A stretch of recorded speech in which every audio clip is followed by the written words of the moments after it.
Okay, we're recording. All right, Jean, you want to call us to order on the little Yes. recorder? Okay. Yes, this meeting is called to order at 3:31. 3:31. We have a clock here that doesn't work. So I'll call roll. Glenn? Glenn? Are you there, Glenn? I'm here. Yes, I can get off mute. Oh, okay, good. Elizabeth? Here. And I'm here. All right. Okay. So, I guess that this meeting is mostly your stuff to tell us. Okay. So I will give you an update of what's happened since the last meeting. We talked about option, lovingly known as option 2B. Mhm. So forgive me if you know this part, but I'll back up.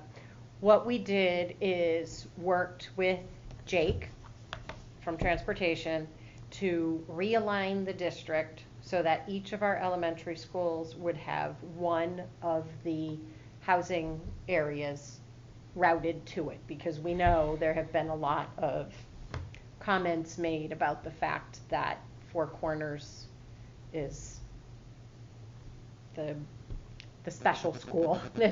So each elementary school will have one.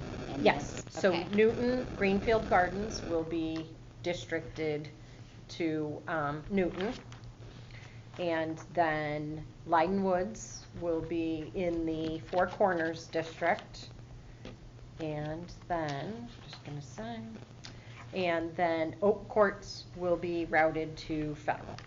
Some of this is the same, but so Jake took basically our current enrollment and used those numbers as a draft for the sake of programming, doing bus routes. The other thing that we talked about is the school committee will have to make some decision about this intra-district choice thing that's out there amongst elementary schools. For the past 2 years, I have only allowed incoming kindergartners who would still have a sibling at their school of choice to go to a different school that's not their neighborhood school. So if a student from Federal wants to go to Four Corners, they're only getting approval if their sibling will still be at Four Corners. Other than that, everybody is being enrolled in their neighborhood school.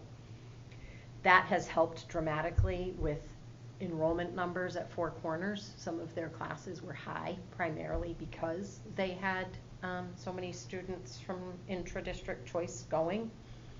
So at some point, the district will need to make a decision, in my opinion, about whether we stop intra-district cold, just say as of, I'll use next September, because that's kind of what we're thinking, September of 24, hard stop, everybody in the district goes to their neighborhood school, or do you let students who are already in a school of choice age out?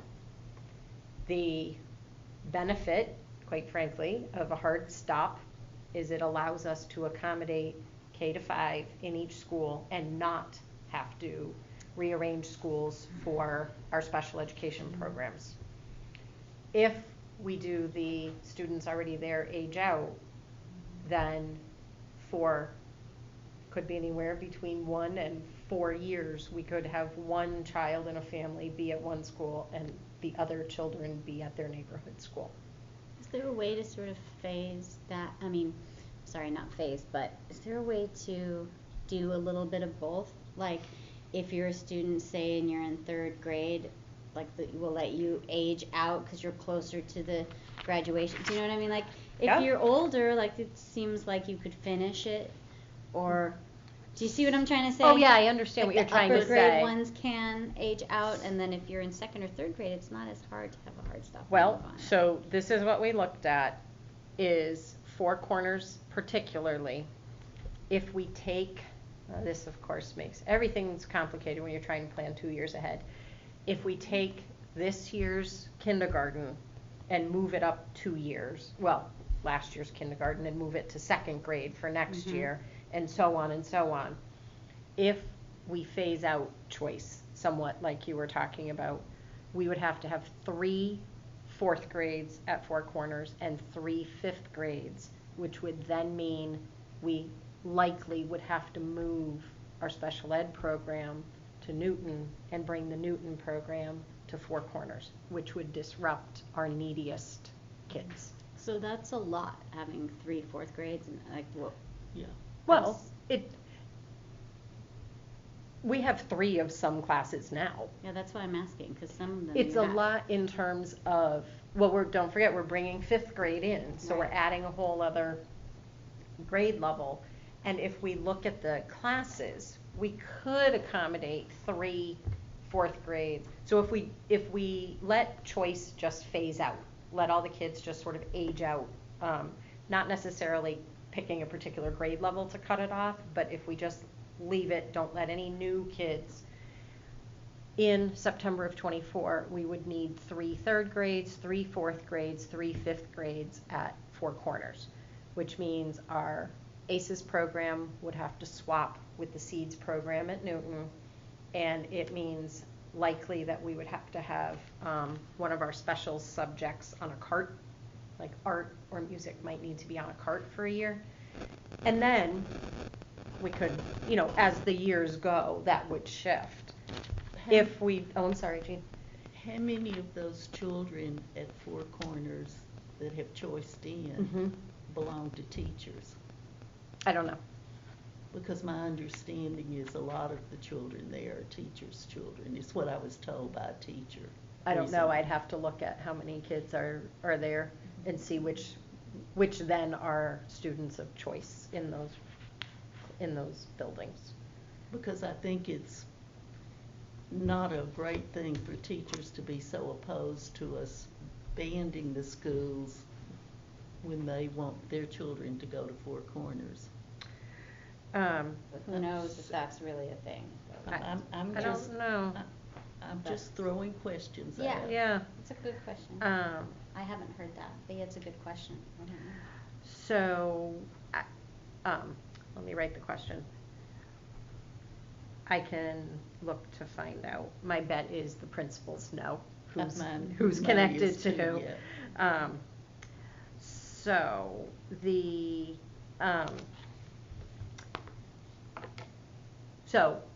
question is, of interest, if we just stop choice and then shift everybody around, Discovery there were 11 using this year's numbers, so this is all estimates, but I just want to illustrate like the impact of choice on some of the buildings. We would have 11 less students in 3rd grade at Four Corners. We would have 7 less 4th graders and 11 less 5th graders. So that's, instead of 3 of each of those grade levels, we'd have 2 of each of those grade levels. So it has a big impact on the space allocation at Four Corners. So that aside, we can, in each of the elementary schools, accommodate a K-5. We have enough space, with the caveat of, Get the kids out that don't belong well, there, yeah. it does have an impact at Discovery. I think the biggest challenge to me is the impact that it could have on our special education program. The ACES program uses a lot of physical space because of all their needs, and they are the most challenged students at the elementary. So a transition to a new building might be difficult. It might not. You don't know until you try, but that is a concern that has been raised. The other thing, I did survey the staff. It was a brief survey. Asked them as well. Everybody had the opportunity to put a few comments in, and then everybody had the opportunity to put their email in if they wanted to meet with me to talk more about any questions or concerns. 3 people put their email addresses in. 1 was by mistake. One of them had a couple questions about the 5th grade format for the staff, if they would still be banded like 2 classes for each teacher. And then one person said, I'm happy to talk to you if you have anything you want to talk about, but other than that, I'm good. So the only question that came from all the staff was about the 5th grade configuration. So, but just under 85% of our staff wanted the option to be not option 1. I think a lot of the parents want option 2B also. Based on what our forums were about.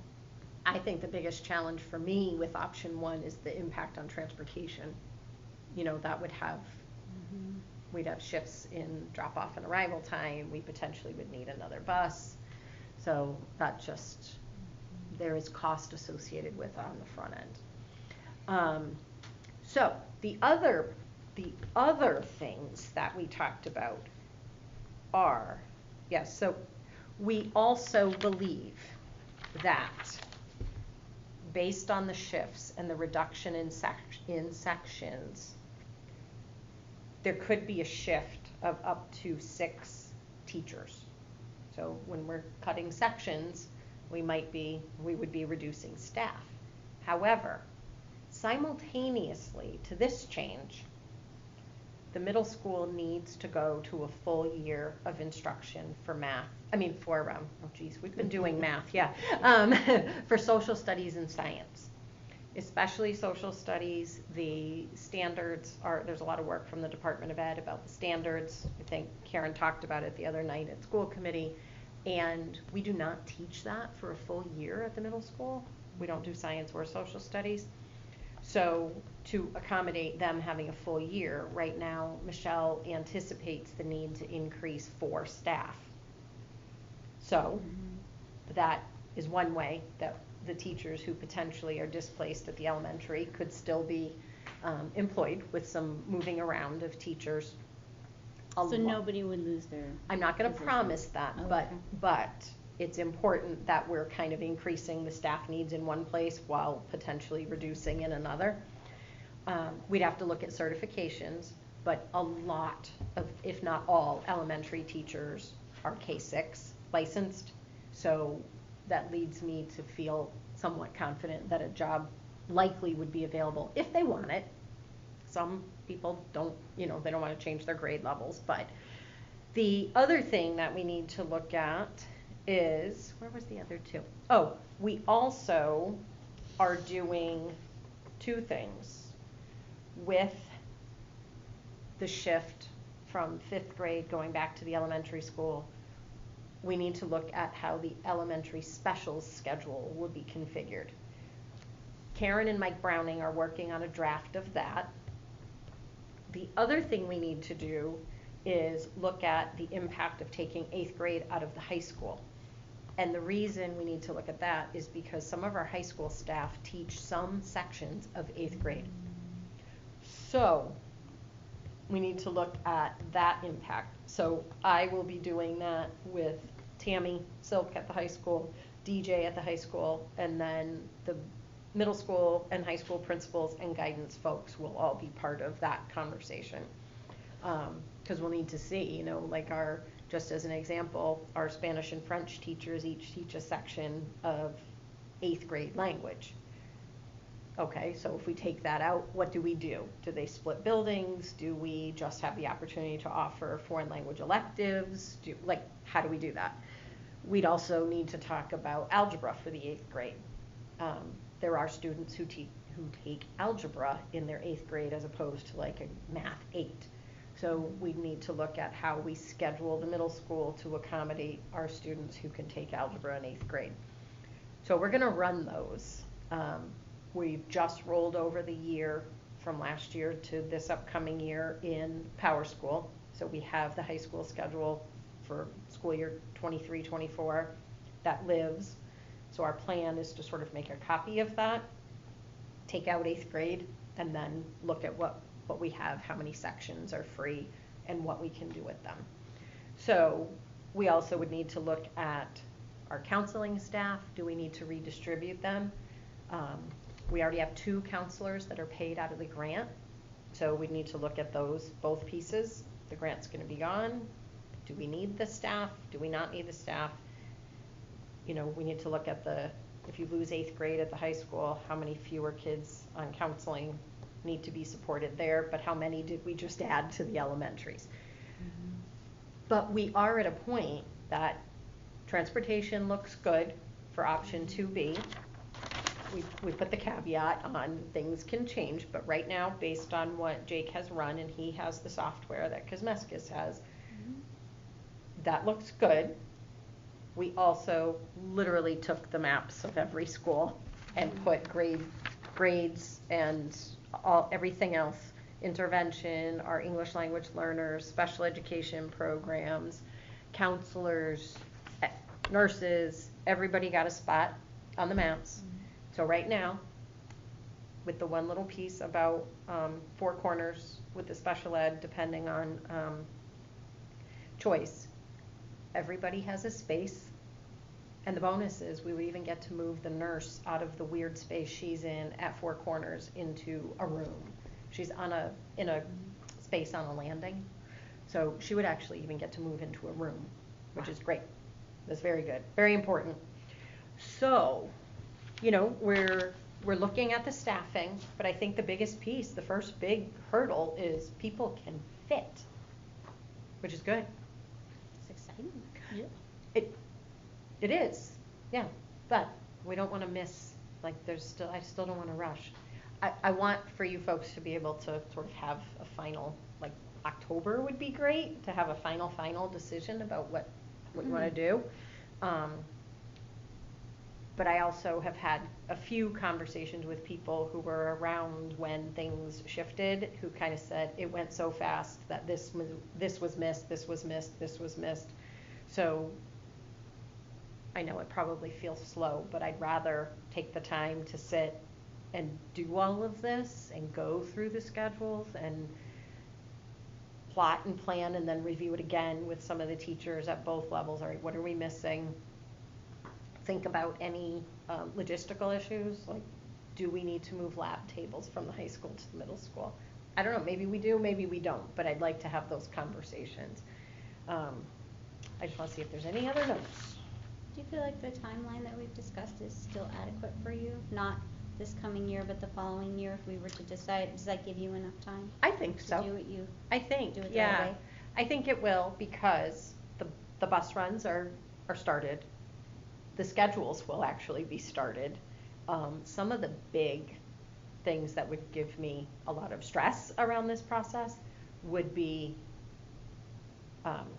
greatly underway. So I think that would be really good. I would like to, depending what you folks think today, one of the steps I need to take is to sit with the union presidents again. I did that as the first step when we first started these conversations, but to do it again and talk about, okay, this is what this would mean for staffing. How would you want to go about this? That's a question that comes up a lot. Like, okay, would the 8th grade teachers have to go to the middle school? It's like, well,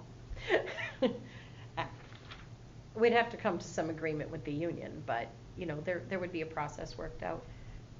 I think the biggest thing, Elizabeth, would be packing.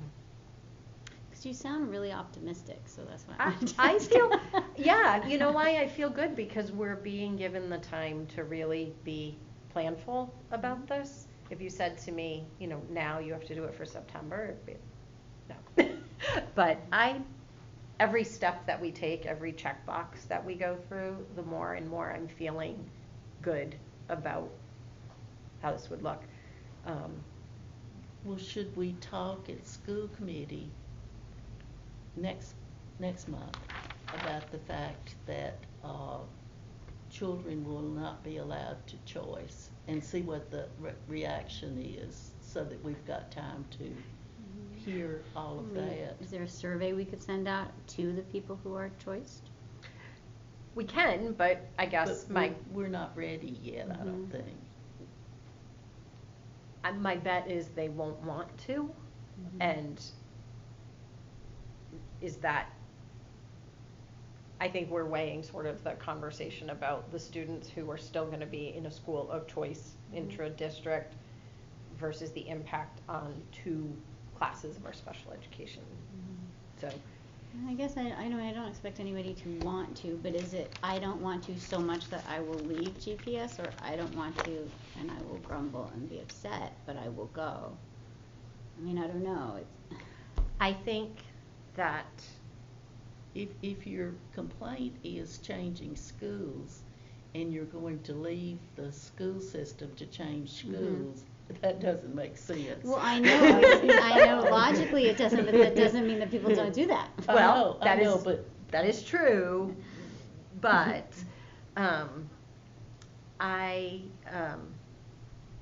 I will be curious what impact the reconfiguration of the city has on people's thoughts, you know? We're going to be making each elementary school pretty reflective of the community as a whole, and I also think at some point we will have, there was at least one comment in the staff survey, I don't know who, made reference to the fact that maybe we should just rename all the elementary schools when we do this because of concern that in the public, Four Corners will still be considered something that it is not, which is an innovation school. It's not an innovation school It's not a bad anymore. idea. It's just, whether you folks rename them or not, I appreciate the concern that the community perspective is still going to be that Four Corners is the Discovery School, and it is doing exactly the same in terms of curriculum, instruction, and programming as every other elementary school in the district. It just sounds fancier too. It's Discovery School. Well, but again, I'm happy to look into when it became a Discovery School, if that's in connection with the innovation grant that we don't have anymore, you know, what do we do there? And I don't know, it was a question that was posed. It's a good question. But if we rename all three schools, then taking away the Discovery name from Four Corners doesn't matter. Oh no, it's an interesting question though Yeah. that somebody brought up. It's worth a thought. I mean, are there problems with the other school names? If the only problem is the Discovery, then why not just change the one school?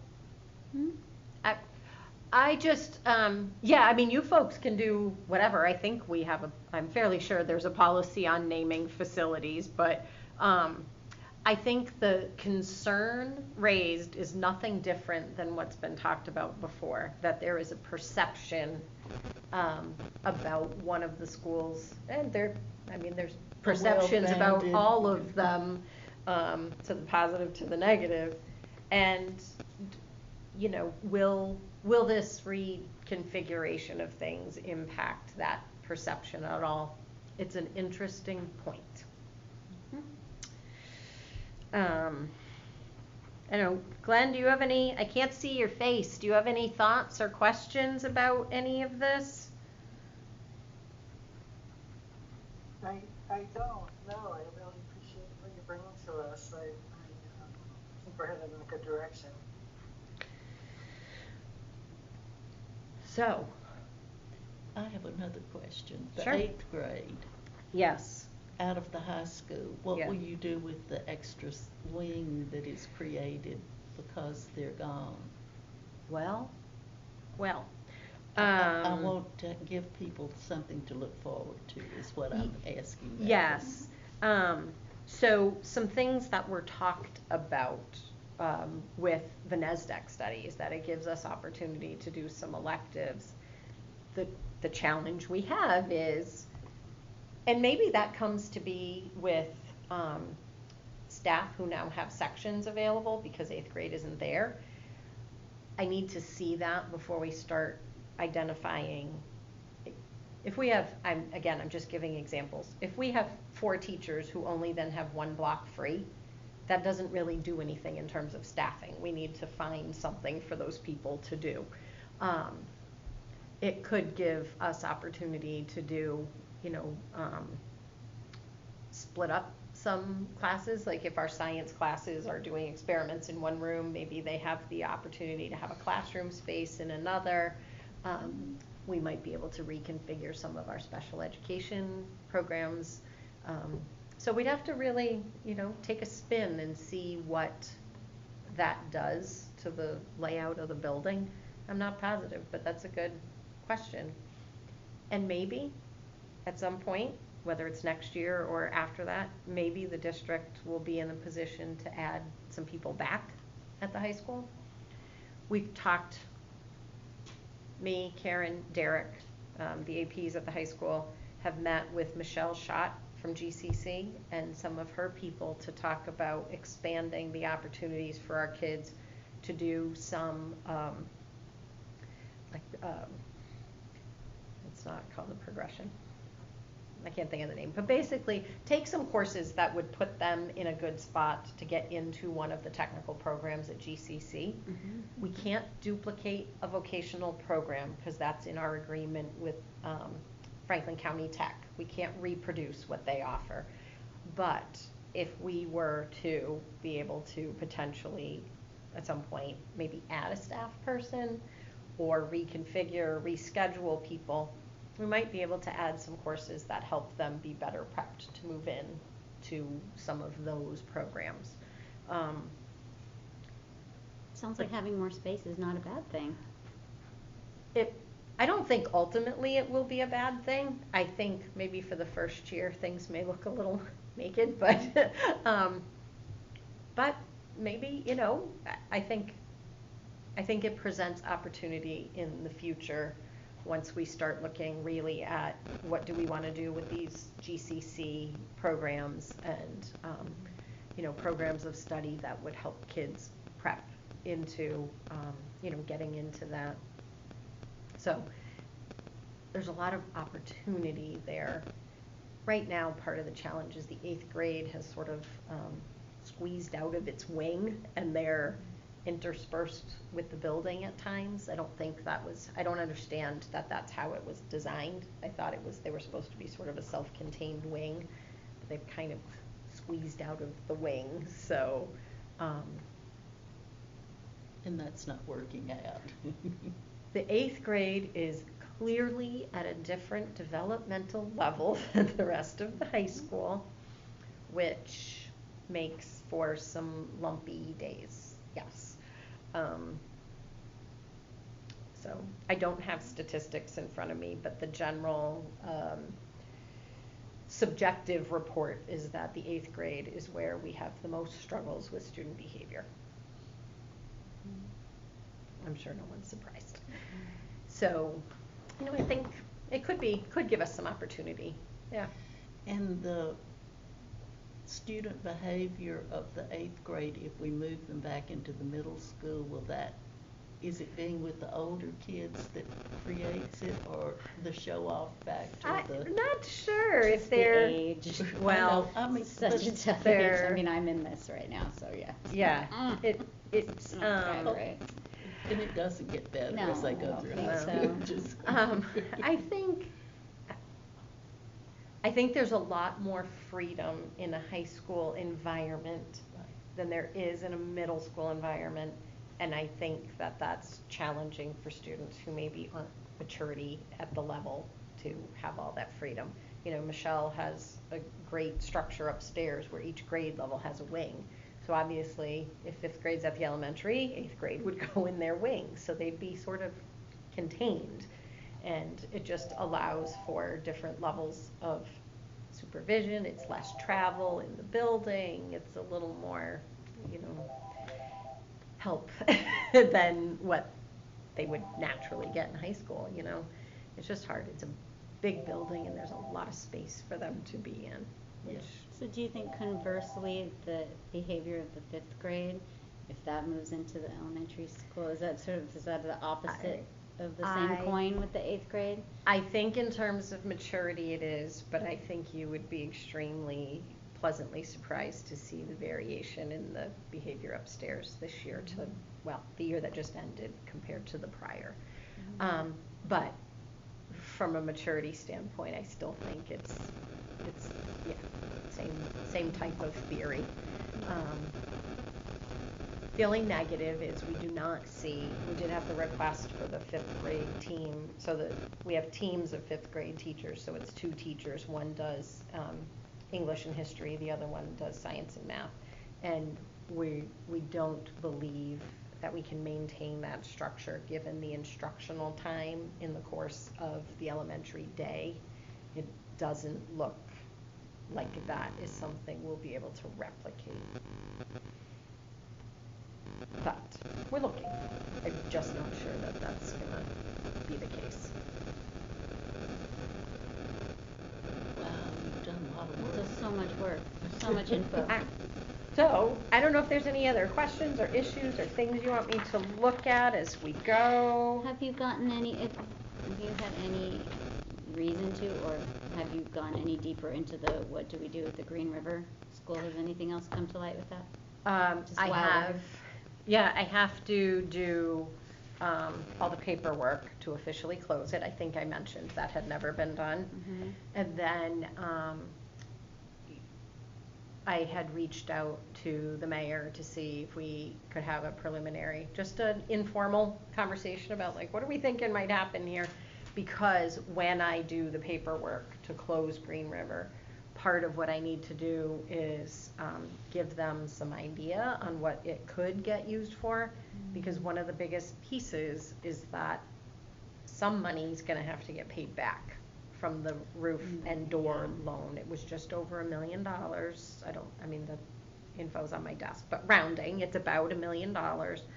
And there's language in there that's a little fuzzy that gives me the thought that they might be willing to do some sort of exceptions around what gets paid back. But basically what they said to me when I asked that, hey, I see this sentence, does this mean we can skip this whole paying back thing? They did not jump on that as a yes. What they said is do all the paperwork, let us know what the plan is, and then we'll talk to you. The challenge is when they talk about paying back, what they said is they prorate it from the time that the final audit is done, which was, I think our loan was signed for in 2015, the audit was done in 2019. So from the final audit until the year that you close the building, they look at that time frame and prorate what you have to pay back. I don't think we had a year from the time the final audit was done until we didn't have students in the building anymore. So we don't get prorated. Does not appear we get prorated. So I need to go through the paperwork, but I basically have to recreate the entire history of Green River from then until today in the paperwork. So it's a project. But the school no longer needs or wants to keep Green River. I mean, so this is a mayoral council kind of decision versus a school kind of decision. I think we've really boiled down to the fact that we don't need it based on our enrollment trends. Mm-hmm. We don't need it to do this redistricting format. There are things like people talk about, could we make it like a therapeutic school? Well, theoretically we could, but we'd have to spend $1 million+ to do the heating system. We'd have to do all the other repairs. And then there's the entire process of getting it approved by the state to be a special ed program. I can't just open it and declare it such. And we'd have to staff it. And that is a high level of staffing. So I'd love to be able to do something like that. I don't know if Greenfield Schools has the ability to have the money to do that sort of program in the near future.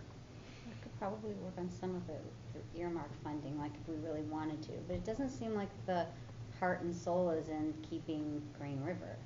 Like if we really want to divest ourselves of it, would it be worthwhile to bring forward a motion at the big meeting and see if we want to agree that we're done with it, and then would it then become the auspice of the city council and the mayor to figure things? I mean, would that relieve some sort of responsibility? I would like to do a little bit more research on how to do that. I don't know. I mean, we may think so, but I don't know if the city side would think that right. is sufficient to process and procedure. Well, after going from planning and construction going on tours of the city buildings, there is more office space needed. So it's worth a conversation on what the state would do in letting us keep using it for Greenfield versus Right. turning it into housing or something. That's a good idea. Yeah, so I'd have to see, I don't know what conditions would satisfy the Mass School Building Authority around Right. payback, not payback, whatever. So those are pieces that I want to find out, but I would like to hear something from the city so I can at least report that when I do all the paperwork, like these are the ideas being talked about, if they're even that far. You know, I don't know how far into thinking about another use the city is. Well, I think planning and construction is trying to find someone who can do a study like the NASDAQ study About the city? about the city buildings and what's needed. And so at that point, they could go and look at, Oh, of course. and at our next meeting, Carol's supposed to have done the research to Oh, find great. out Okay. if there is such a person that can do that, All a right. group or whatever. Yeah. And then we need to go to the city council and get approval and all that stuff, and Yeah. get the mayor to buy in on it. Well, certainly Carol has seen Green River since I've been here. She's Right. been in. Yeah. The challenge we have from the school department side is we have a lot of storage at Green River. Yeah, I know that. So we'll have to But take we a peek can't, in there. we can't keep it as a storage No, facility. that's quite the investment for storage, but. Green River Storage we- Facility, yeah, that's we what we might have decided. to buy a shed or something, I don't know. But, it's just a thing we have to sort of think about. We'd have to make some decisions about what to do with our stuff over there, but so that's where that kind of It is. sounds like you've cracked the egg on that, and at least we now know what to look forward to. Yes, I need a stretch of unscheduled time to get into the process of doing the closing of the school. I don't know if we can divest ourselves of it until it is officially closed. But at least we know that. I- We didn't even know that before. There you go. So we're moving along. But that is my goal. My hope is to get that done before the end of the summer, get that paperwork submitted. That's my goal. I didn't promise, but that's the plan. So, Great. so at the August and September meetings, we'll keep talking about, we're working on it. And then, Well, do you want, like, what kind of report would be helpful for the August meeting? In regards to Green River? No, No. in regards to the To redistricting. Yeah, what, if anything, do you want? reimagining, doesn't Yes. that? Reimagining. Sorry, That yes, word? I call it redistricting in too. here, but, We've got so much good information. You got a lot done. I feel I- like we went from here to like here. Now we know. So, I mean, we definitely have the stats about the staff survey. I have that for sure. That, that can be shared if you That would folks be want great. that shared. I can share that we've looked at but I think, depending, Jean, you're right, if you want to talk about the choice, the intra-district choice piece, it comes simultaneously, and we're so grateful to have our policy subcommittee chair in attendance. Glenn, you with me? Yeah. One of the things as we get into the section where it talks about enrollment, my suggestion was going to be to remove the language about intra-district choice anyway. So maybe this is the time to sort of talk about that and then wrap it into a policy update. I don't know what you think about that, Glenn. Well, the only thing is I regularly schedule policy meeting. I'll be on vacation, so Yeah? I'm not sure. We need to try to reschedule something before the August meeting we can, or if you can wait until September. So we could do it two ways. I think we could either have the conversation at school committee with all of you about this is the impact on this, and then what do we want to do, which I would think then could get referred to policy. Or we could try to do a policy meeting, make the recommendation, we take it out, and then that goes to the full school committee. I think either, either way, but Well, maybe then, why don't we, then I feel comfortable bringing it to the full school committee for their discussion, because they're gonna have to vote for it in the end anyway, so why don't we bring it there first and then bring it to policy? all right, so just wrap it into the reimagining conversation. Sure, That- yeah, and we can, Yeah. direct us to revise the policy as part of one of the motions that happens at the meeting. Okay, we can do that in August, if that's, okay. And, I realize, and I'll find that policy, Glenn, and send it to you, just so you have it. Great. Okay. I think it's going to be a challenging conversation either way about it, Yeah. but, I mean, Well, it's going to be a bombshell that we have to drop at some point and then deal with the results. We always knew that we were not going to be able to make decisions that would make everyone happy. Like, we knew that this would be hard and that there would be parts that would be awful and parts that would be great. Yep. But it seems like you've done so much work on 2B, and I mean, maybe it's time to say in the committee, like, let's make a decision so that you can go forward in your most planful way, take as much like turtling time as you want to make Yeah. it perfect. I don't would, want to rush you and then be like, oh, we just changed our mind and we want a Yeah. different thing, and then it's a whole nother thing. if you folks as a committee could talk about the choice piece, that would be really helpful, because then. Intra-district Correct, choice. intra-district choice. Because then we can very clearly say, this is what the room distribution would look like, this is what movement, the biggest, of anyone who wanted option 2B, of the comments that were listed, there weren't that many. There were about 140 responses and only about 35 comments. Most of them in support, most of them against option 1, some for option 1. But of the ones that had concerns, the moving of special education programs was the biggest concern. Probably listed 5 times as a comment. So I think if we can say to people, special ed programs are not moving, this is the room distribution, then I would also be able to have more specific information for our unions to talk about the impact there.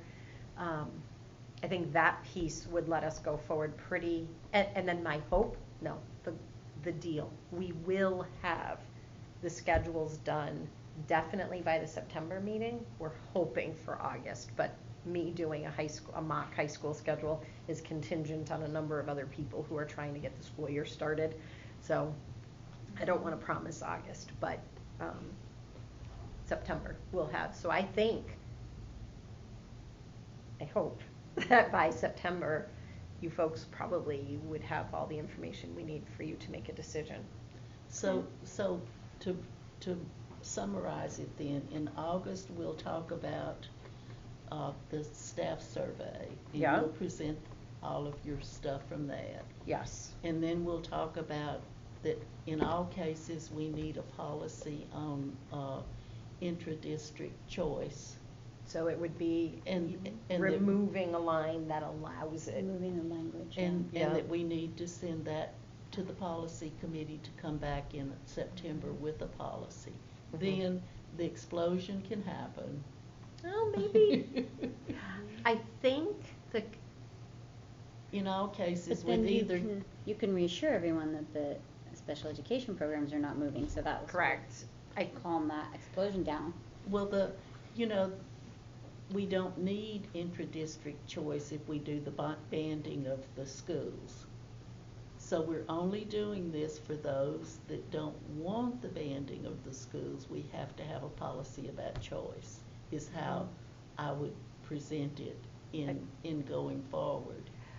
What I understood, I could be totally wrong, is that the option of intra-district choice was introduced when Four Corners was made a discovery school. which would allow people from the other buildings to go there. From an instructional standpoint, the programs at Four Corners are identical to the programs at the other buildings. So I don't know what the benefit is to choicing into a different school. Well, I think maybe not in Greenfield, but like lots of parents have to use intra-district choice because maybe they work closer to the school that, you know, they don't want to drive across town, they have to pick up their Yeah. kids, so they intra-district choice for that reason. Or like in my case, I intra-district choiced because the school that we were set to go to was an ESL school, and that's not what we needed at the time. Yeah. We needed this other school across the road that had Yeah. different things, so it like worked out. But everything is so close here, I don't see it being a Yeah. problem. I think in huge places. Yeah, I was dealing could with like a see- 10-mile difference. And Yeah. that made sense. But Ah. here, when it's only 2 miles between each, or less. To me here, people had the perception that Four Corners was the Right. fancy school because it didn't have any of these other children there, which is what we're trying to solve. is Right. We want all schools to be exactly like every other school. Do you want to have any consideration, and it's fine if you don't, you just brought up a question earlier that made me think about this. Do you want to allow any exception for the children of teachers or staff? Well, the teacher that I was talking to that brought up this conversation Yes. said the teachers are in one place and their children are somewhere else, that's how eagerly teachers wanted their children into Four Corners, that it was a Four Corners Oh, thing. And I see if I'm the teacher, it's how many miles to the I think you just said 2. It's like 1.5 to the I next see. Yeah, elementary. between one and the other. I see no reason that they can't send their children to the exact same kind of school. Oh, I just wanted to ask the question. And we still have free before school programming at all 3 elementary schools. So We don't have after-school program. Parks and Rec runs the after school, yes. But Greenfield Public Schools pays for before school programming. So for the families, for our staff who has children who might be in a different place, they certainly can have them signed up for before school program. So that takes care of that issue. I think we should let the teachers have a carve out for them, just because anything we can do to keep teachers happy and in our district, I mean, that seems like a nice benefit to offer. Why don't I get the numbers? Because I'm curious. And I understand your point, Glenn, and I understand yours. Like, it's such a small spot that they're not really that far away. But if it's that much more convenient, I'm actually curious how many we're even talking about. Yeah, the numbers are the interesting Yeah. part. Yeah. So I'll get those numbers and see if we're talking, 6 kids. if given the fact that I've stopped doing all requests for intra-district, I will tell you the first year I had some people who were displeased. And then this year there were a few requests, incoming kindergartners, and we just responded if they had a sibling, yes, if they didn't, no. And we offered a tour of the new building for one parent who wouldn't even have had a sibling in the building, but experience was in another building. And I said, we'll get you in touch with the principal. They can give you a tour. You can talk to them about your child's needs and experiences. And they seemed to be pleased with that option to at least show them the building ahead of time. Mm-hmm. So there's been very little comment about the changing of how I do intra-district choice. So, all right, what if, Glenn, I'll get the numbers of intra-district choice people, children who belong to our staff. And whether they're with the teacher now or at another school. Yes, I will If find they're at out. another school, then that takes it off the table. Yeah, I'll find out the best I can do. I'll find out what we're looking at in that regard. And then August school committee, staff survey, choice policy, and then we're striving for a the ability for you folks to make a decision in September. Sounds good to me. Sounds good. Are you, so sometime between August and September, I will meet with the unions after there's a choice decision. Okay. Good? Terrific, thanks for all your work on this evening. You're welcome. Nothing else, Glenn? You're good? I'm good. Okay. So we need a motion to adjourn. So moved. So moved. Yep. Second. All right. All in favor? Aye. Aye. Okay, 4:22. I'll type these up. That wasn't there. Oh shoot, we're supposed to vote on Bye, minutes. everybody. Bye, Glenn.